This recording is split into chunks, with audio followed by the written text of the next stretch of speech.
تو بھائیوں اس جہان میں رہنے کے لیے کوئی بھی نہیں آیا، اس جہان میں رہنے کے لیے کوئی نہیں آیا۔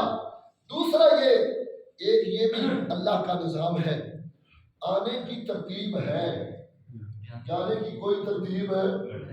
دادا بیٹھا ہے پوتا فوت ہو گیا، نانا بیٹھا ہے نواسا فوت ہو گیا، بیٹا بیٹھا ہے باپ فوت ہو گیا۔ آنے کی ترتیب رب کائنات نے رکھی ہے، جانے کی کوئی ترتیب نہیں ہے۔ اور دوسرا جب بچہ پیدا ہوتا ہے تو اس وقت اس کو غسل دیا جاتا ہے، جب بندہ فوت ہوتا ہے تو پھر اس کو غسل دیا جاتا ہے۔ اس وقت بھی وہ غسل کا محتاج تھا، اب جانے کے بعد فوت ہونے کے بعد بھی غسل کا محتاج ہے۔ بندے کی حیثیت تو یہ ہے کہ وہ اپنے کپڑے کو بھی درست نہیں کر سکتا، اپنے بدن کی غلاظت کو بھی صاف نہیں کر سکتا۔ بندے کی حقیقت ہے کیا؟ بندہ کچھ بھی نہیں ہے۔ اگر بندہ بن جائے تو پھر اسے فرید ہی کہتے ہیں۔ اگر بندہ بن جائے تو پھر اسے فرید کہتے ہیں، ورنہ وہ مٹی کی مٹی ہی ہے۔ انسان کے اندر انسانیت نہ ہو تو انسان نہیں ہوتا۔ انسان کی پہچان ہی یہ ہے کہ اس کے اندر انسانیت ہوتی ہے، اس کی زبان سے، اس کے ہاتھوں سے، اس کی آنکھوں سے، اس کے کانوں سے، اس کے پاؤں سے انسانیت کا پتہ چلتا ہے۔ اللہ نے یہ مجسمہ بنا کے کیسے بھیجا ہے؟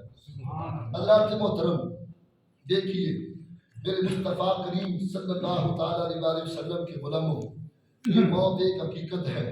نبی پاک صلی اللہ علیہ وسلم کے ایک صحابی نے عرض کیا، یا رسول اللہ، میں نے اپنی والدہ کو 7 حج کروائے ہیں، کندھوں پہ بٹھائے، کیا میں نے اپنی والدہ کا حق ادا کر دیا؟ تو سرکار نے فرمایا نہیں۔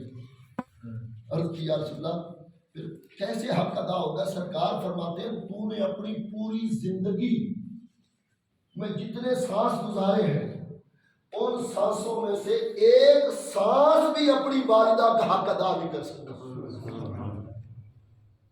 قرآن کو کہتا ہے نا، وَوَصَّيْنَا الْإِنسَانَ بِوَالِدَيْهِ حَمَلَتْهُ أُمُّهُ وَهْنًا عَلَىٰ وَهْنٍ، تکلیف پہ تکلیف ماں نے برداشت کی ہے، تکلیف پہ دکھ ماں نے برداشت کیا ہے۔ میرے مصطفیٰ کریم علیہ السلام فرماتے ہیں، اگر اتنی تکلیفیں ماں نے برداشت کی ہے تو پھر اللہ نے اس کی زیارت کو حج کا ثواب دیا، اس کی زیارت کو حج کا ثواب دیا ہے کہ اللہ رب العزت، جیسے نبی پاک علیہ السلام کی بارگاہ میں ایک سرکار کی زوجہ مطلبہ نے عرض کی، یا رسول اللہ ہمیں جہاد کی اجازت دے۔ تو نبی پاک علیہ السلام نے فرمایا، میری ازواج تمہارا جہاد حج عمرہ ہے، حج عمرہ تمہارا جہاد ہے۔ اور دیکھو، اگر ہم آقا علیہ السلام کی حدیث پاک پہ عمل کر لیں تو اپنے گھر حج عمرہ کرنے کے بعد اپنے گھر میں اپنے والدین کی فقط زیارت ہی کرتے رہے تو یہ بھی حج پہ حج کا ثواب ہے۔ اور دیکھیے حضرت عمر رضی اللہ تعالیٰ عنہ حضور کی بارگاہ میں کرتے، یا رسول اللہ کوئی اگر ایک مرتبہ ماں کو دیکھے، باپ کو دیکھے تو حج کا ثواب ہے، تو کوئی 100 مرتبہ دیکھے تو آپ فرمایا، لا تقنطوا من رحمت اللہ، اللہ کی رحمت میں کوئی گھاٹا ہے؟ تو 1,00,000 مرتبہ بھی سارے ماں باپ کے چہرے کو دیکھتا رہے تو تیرا رب اتنی حجوں کا تمہیں ثواب عطا کر دے گا۔ تو حضرت ذی وقار اپنے والدین کے ساتھ، ان کے ساتھ بھلائی یہ ہے کہ زندگی میں ان کی ضروریات کو پورا کرنا، ان کی فرما برداری کرنا، یہ والدین کے ساتھ احسان ہے۔ تو جب ماں باپ دنیا سے چلے جائیں تو پھر ان کے ساتھ بھلائی یہ ہے کہ ان کے لیے بخشش کی دعا کرتا رہے، بخشش کی دعا کرتا رہے۔ بس آخری بات میں دعا کی طرف ہم آتے ہیں، ختم پاک پڑھتے ہیں۔ بھائی صاحبہ ویسے اچھی آدمی ہے، عورت تھی، نیک عورت تھی، 16 17 18 سال مجھے بھی یہاں ہو گئے۔ ہر جمعے کو بابا صاحب کے مجھے کہہ رہا تھا کہ اماں نے ساری زندگی جمعہ تو بابا صاحب پڑھا ہے، تو جنازہ ادھر ہو رہا ہے، لیکن اخیر جنازہ بھی بابا صاحب نے ولی میں بلا لیا۔ تو یہ فرید پاک کی محبت ہے، ولیوں کی محبت بھی ایک حقیقت ہے۔ حضور بابا صاحب رحمۃ اللہ علیہ نے ایک بات لکھی ہے کہ حضرت ابراہیم بن ادم رحمۃ اللہ علیہ بہت ولی کامل بڑے بادشاہ تھے، پھر ولی کامل بن گئے، ان کو ایک شخص نے چوما، مصافحہ کیا، ہاتھوں کو چوم لیا، تو بس ولی کے ہاتھوں کو چومنے کی وجہ سے اللہ نے اس بندے کو بخش دیا۔ کہ اللہ کے اتنے محبوب اور نیک بندے ہیں۔ حضرت حضرت عبداللہ بن مبارک فرماتے ہیں میں حج کرنے گیا تو میدان عرفات میں رات کو میں خواب میں نے کیا دیکھا، آسمانوں سے دو فرشتے اترے ہیں۔ ایک فرشتہ دوسرے کو کہتا ہے کہ کتنے بندے آئے تھے حج پڑھنے کے لیے، دوسرا کہتا ہے تقریباً 7-8 لاکھ بندے، بڑی پرانی بات ہے۔ تو پوچھا کہ کتنے لوگوں کا حج قبول ہے، کہنے لگا کسی کا بھی قبول نہیں۔ اور دوسرا فرشتہ کہتا ہے یار کروڑوں روپے لوگوں نے خرچ کیے ہیں، قربانیاں کی ہیں، گھر سے بے گھر ہوئے ہیں، تو کسی کا حج بھی قبول نہیں۔ حضرت عبداللہ بن مبارک فرماتے ہیں پہلا فرشتہ کہتا ہے کہ ہاں ایک بندہ ملک شام میں رہتا ہے، اس نے حج کی تیاری کی تھی مگر وہ آ نہیں سکا، اللہ نے پہلے اس کا حج قبول کیا ہے اور پھر اس کے صدقے سے سارے لوگوں کا حج قبول کیا۔ حضرت عبداللہ بن مبارک فرماتے ہیں اس فرشتے نے اس بندے کا نام بھی بتایا، علی بن موافق۔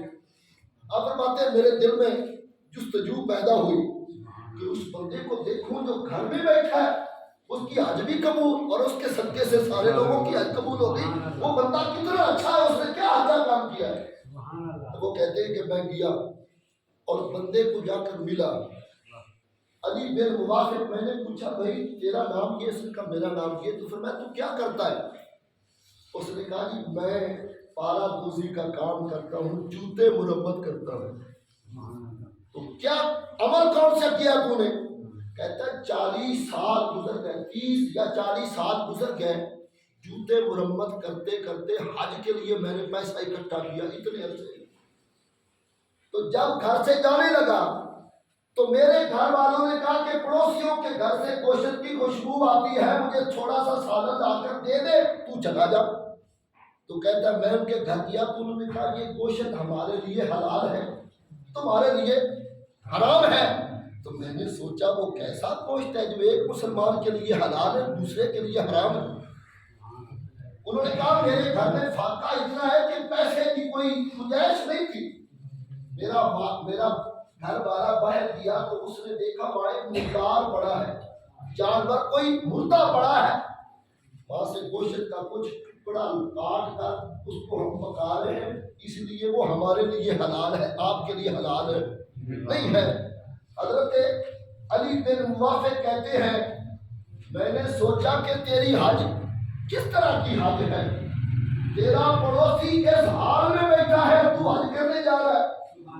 کاش اگر ہمارے دلوں میں یہ چیزیں پیدا ہو جائے تو خدا کی قسم اللہ کی رحمتوں کے نزول شروع ہو جائے۔